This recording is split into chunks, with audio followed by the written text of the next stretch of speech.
অশ্রুসিক্ত চোখে বাংলার তামিম ইকবালের জন্য প্রার্থনা, প্রার্থনা আমাদের অধিনায়কের জন্য। সুস্থ হও আমাদের নায়ক, শত আনন্দের জন্ম দেয়া দেবদূত। বন্ধু, সাকিবের জন্মদিনে আলোচনায় তামিম, কিন্তু এমন আলোচনায় যেন আর না থাকতে হয় টাইগার কোন ক্রিকেটারকে। অথচ নিয়ম মেনে চলছিল সবই। ডিপিএল এ শাহিনপুকুরের সঙ্গে ম্যাচের টসও করেছেন, তবে হঠাৎ করে অস্বস্তি, তাই তো নামেননি ফিল্ডিং এ। সেখানেই এক দফা হার্ট অ্যাটাক হয় এই ড্যাশিং ওপেনারের। কিছুক্ষণের মধ্যেই হয় ম্যাসিভ হার্ট অ্যাটাক। হঠাৎ যেন থমকে যায় সব, থমকে যায় গোটা বাংলাদেশ।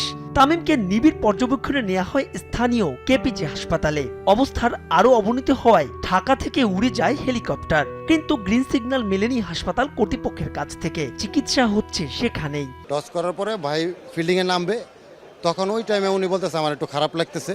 তখন উনি বসছে চেয়ারে, বসার পরে আমাদের ডক্টর ফিজিও আসছে।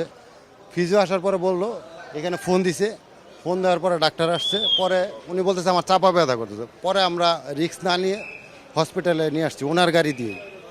আসার পরে এখানে আমরা তখন মাঠে ছিলাম। পরে 1 থেকে 1.5 ঘন্টা পরে হেলিকপ্টার আসছে। হেলিকপ্টারে তখন আমরা হেলিকপ্টারের ওই পাশে ছিলাম। হেলিকপ্টারে নিতে পারিনি, তখন আবার অবস্থা খুব বাজে অবস্থা হয়ে গেছে, মুখ টুক দিয়ে ফ্যানা টানা বের হয়ে গেছে। ডাক্তাররা হার্ট পাম্প করছিলেন, তার কোনো পালস পাওয়া যাচ্ছিল না, খুবই সংকটাপন্ন অবস্থা ছিল। সেই অবস্থান থেকে এখানে আবার আনা হয় এবং এমার্জেন্সি যেই বিভাগটা আছে সেখানে লাইফ সাপোর্টের মতো যত রকম সরঞ্জাম আছে সব কিছু দিয়ে তাকে তার পালসটা ফিরিয়ে আনার চেষ্টা করা হয় এবং ফরচুনেটলি সেটা সম্ভব হয়েছে শেষ পর্যন্ত।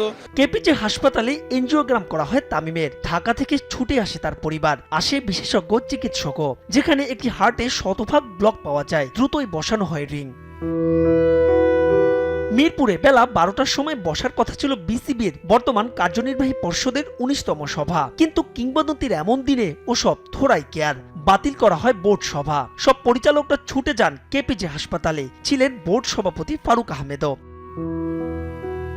সময় গড়ায়, সঙ্গে বাড়ে টেনশন, প্রার্থনায় গোটা বাংলাদেশ। বিসিবি সূত্রে জানা যায় অবস্থার কিছুটা উন্নতি হলেও এখনো শঙ্কামুক্ত নন তামিম। তার একটা ইতিবাচক খবরের জন্য এবার তাকিয়ে কোটি চোখ। মাহবুব রিমন, সময় সংবাদ।